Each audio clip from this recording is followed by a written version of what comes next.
Top 20 legit loan application na yes, maaasahan lalo na ngayong malapit na yung Burr months. Yes, installments at not 7 days lahat ng to. Kaya kung nangangailangan ka man, panoorin mo yung video na to hanggang dulo dahil alam kong matutulungan ka nito. So wag na nga nating patagalin, simulan na natin. So hi guys, welcome back again to my channel. Mag-subscribe at follow ka na dyan kung ngayon ka pa lang dito sa my channel ko para lagi ka nga maging updated sa mga next uploads ko.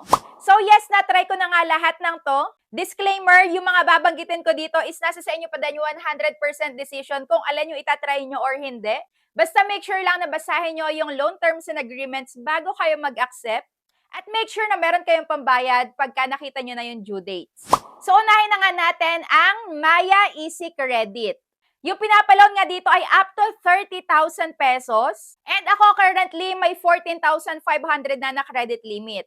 And revolving credit to, basta mabayaran mo yung existing loan mo, mapupunta na yan agad sa credit limit mo at pwede mo na ulit yung utangin. 1 month to pay nga pala to, ayan, 30 days to pay. And yung service fee ay nakadepende din sa may account natin. So dati 5.99 yung aking pinaka-service fee, pero ngayon nga, 8.49 na. Still, pasok pa din sa SEC cap na 12% per month. Buo mo din itong matatanggap papunta sa may Maya wallet mo. At may late penalty naman na 0.17% ng overdue principal amount mo. At pagka nga na-late ka, auto-deduct din yan. Pagka may laman, automatic yung Maya wallet mo. So makikita to sa Maya application. Lalagay ko din yung link dyan sa may ibaba. So yung top 2 ko nga ay ang Maya Personal Loan. Dito pwede kang pautangan first time ha. 15,000 agad at pwedeng umabot ng up to 400,000. Dati up to 250,000 lang. Pero ngayon, mas pinalaki, up to 400K. Monthly installment din, 6 months up to 48 months. At yung interest rate nag-i-start sa may 0.78% per month. Napakaliit lang yan. And kailangan nga lang is lagi kang good borrower or good payer dito sa Maya Easy Credit dahil partner yung dalawa na yan sa loob ng Maya application. May mga tutorial din ako dito sa YouTube channel ko para sa may mas detalyadong paliwanag. So, dyan sa Maya Personal Loan, 15,000 agad yung pinautang sa akin. Napakabongga, di ba? 15K agad-agad sa unang try pa lang. At para mas ma-offeran kayo agad sa Maya Easy Credit at Maya Personal Loan, kailangan lagi lang kayong active dito sa may Maya application. Gamitin nyo yung mga features niyan. At ang pangatlo nga natin ay ang S-Loan na makikita nga dyan sa loob ng Shopee application. Up to 100,000 pesos yung pwedeng ma-loan dito and currently ako 70,000 na yung pinaka-credit limit ko. Pwede mong bayaran ng 3 months up to 12 months and buo mo na tong matatanggap, wala nang makakaltas na admin fee na 1%. At mas pinababa nga yung monthly interest, dati 4.95, ngayon ay 4.45% na lang. So, yung tutorial niyan nandito din sa YouTube channel ko. So, ang pang-apat na nga natin ay ang S-Pay Later. So, ito naman ay Buy Now and Pay Later, pero pwede na nga siyang matransfer into cash na din. And installment mo din siyang babayaran. Pero syempre, magsisimula ka muna sa S-Pay Later nga na product talaga, Buy Now, Pay Later. Pwede mo ring bayaran na 3 months, 6 months, 9 months, up to 12 months. At may monthly interest rate na 1 to 5%. So, yung panglima nga natin ay hindi mawawala ang Tala Loan Application na nagpapaloan nga currently ng up to 25,000 pesos at pwede nga bayaran ng 15 days up to 61 days. Ito, kung gaano katagal mo lang na days na utang to or nagamit yung pera, yun lang yung madadagdag na daily interest rate. May one-time processing fee nga na 3.99% up to 11.99%. At may daily service fee naman na 0.30% to 0.43%. At pagka naman na-late ka dito ay may 5% ng total outstanding balance mo. And ilalagay ko din yung link dyan sa may baba kung wala ka pang tala. So ang pang-anim nga natin ay ang Kasyalo or Kasyalo na currently nagpapaloan ng up to 13,000 pesos. And ako na-reach ko na din yung pinaka-maximum. And pwede mo nga itong bayaran ng up to 45 days. So pagka nag-loan ka dyan, may dalawang option ka na kung gaano mo siya katagal babayaran. Pwedeng 15 days, pwedeng 29 days, pwedeng 28 days or 45 days. And may monthly nga na interest na 12%. At may 0.2% interest daily. Super nice niyan. At ang pang-7 natin ay ang Bilis or Bilis na pwede ka nga makapag-loan ng 500 up to 10,000 at pwedeng tumaas up to 40,000 pesos. At may standard rate na 3.49% monthly at pwede mong bayaran ng 2 months up to 12 months. Pero kung baguhan ka pa lang, o-offeran ka muna nila ng buy now and pay later. So, kailangan lang maging good borrower ka din doon para mabilis ka nga ma-offeran ng pinaka-credit limit na. At may late payment fee pala na 50 pesos per day. At pang top 8 ay ang G-Loan na makikita nga sa loob ng GCash application. At nagpapaloan to ng up to 150,000 pesos at pwedeng bayaran ng up to 24 months depende sa G-score natin. At may monthly interest na 1.59 to 6.99%. And syempre, may 3% na processing fee. Ay may madadagdag nga na 1% off unpaid installment mo plus 0.15% daily. At pang 9 ay ang G-Credit na makikita din sa loob ng GCash application. So, revolving credit line to powered by CIMB Bank Philippines na yung mga pre-qualified users nga ay pwedeng ma-offera ng up to 50,000. Pwedeng pang merchant payments or bills payment. Pero yung mga baguhan, pwedeng ma-offera ng 1,000 up to 2,000 pa lang. At may monthly interest na 5% na prorated yan daily. At may 0.17% na interest daily. Kaya kung mas maaga mo tong babayaran, mas maliit yung madadagdag sa'yo na interest.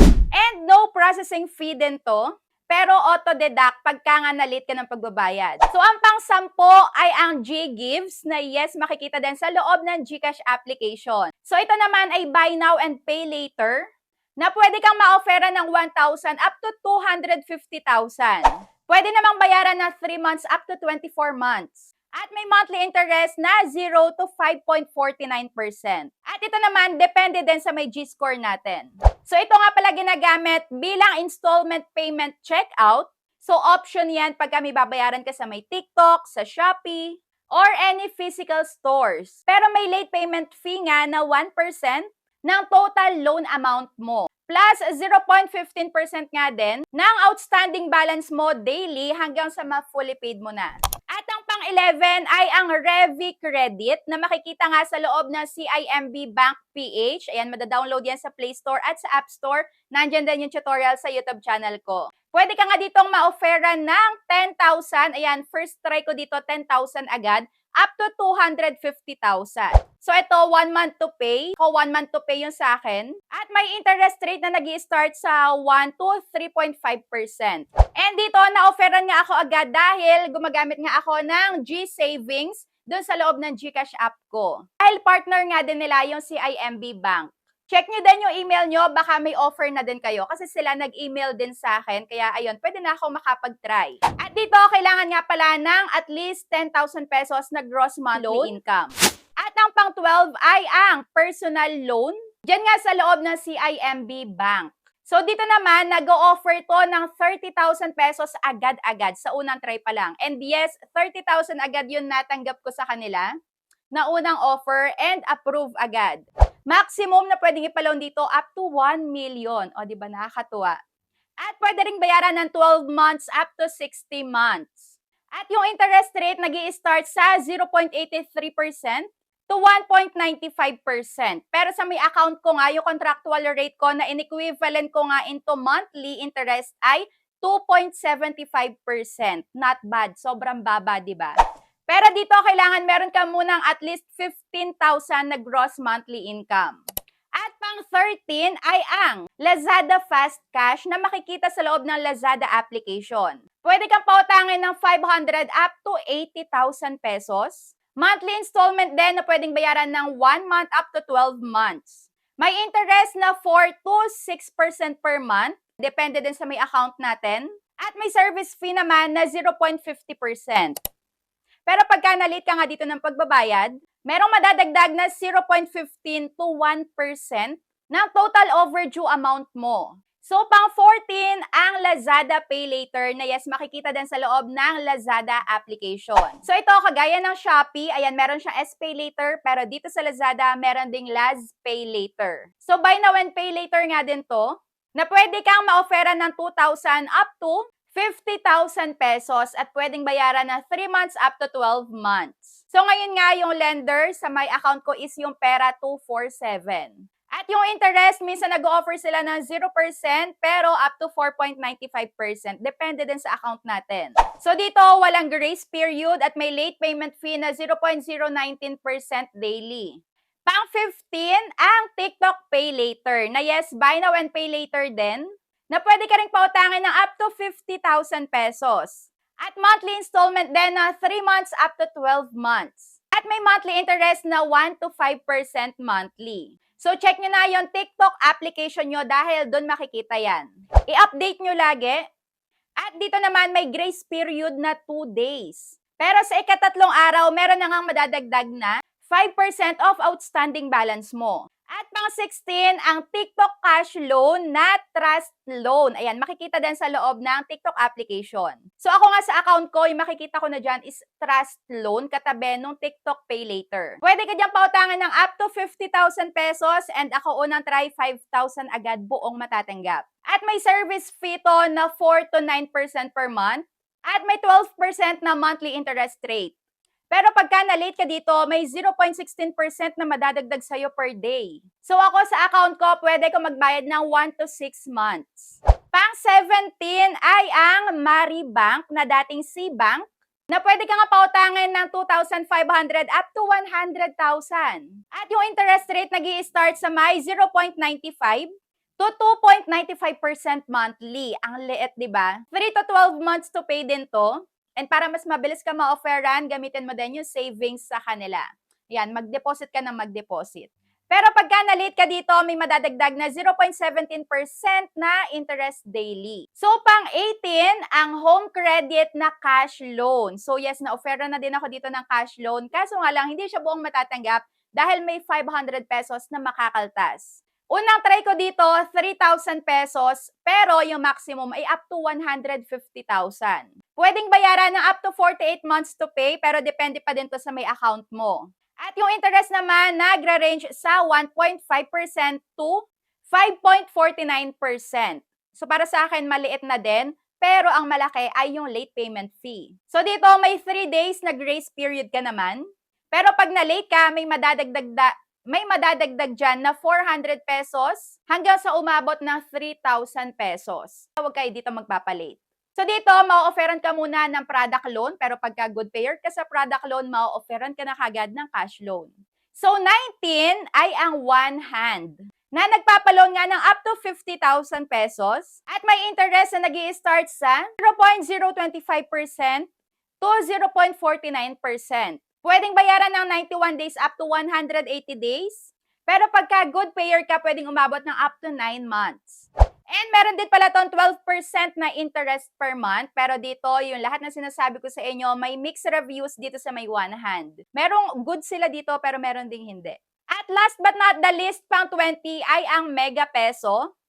So ito yung nilast ko dahil ito yung sa tingin ko, pag hindi kayo na-offeran doon sa lahat ng sinabi ko, pwede kayo dito. Dahil sa Mega Peso nga is walang mababawas. Yes, buo mo siya matatanggap. Yun nga lang, ito ang dapat alam nyo, medyo malaki yung pinaka-interest dito. At sa unang pagbabayad, 15 days to pay. Halos buong loan na din na iniloan mo sa kanila yung babayaran mo. Pero pagkayari nun, aabutin na ng almost 1 month yung pagbabayad. Pangalawa is, or pangatlong pagbabayad is almost, 1 month mahigit din. So ayun, matagal naman yung pagitan kaya makakapag-ipon pa kayo ng pambayad sa may natitirang interest. So, ayan, 2 to 3 installments yan. Na din. Pang-alternatives, pagka hindi ka dito na-try sa may mga unang nabanggit ko. So, that's it for today's video. Ayan, lagi nyo munang basahin yung loan terms and agreements bago kayo mag-try doon sa may mga nabanggit ko. And kung meron pa ako hindi nabanggit dito na legit din at installment, comment down below. So, that's it for today's video. Thank you for watching and see you on my next vlog. Bye!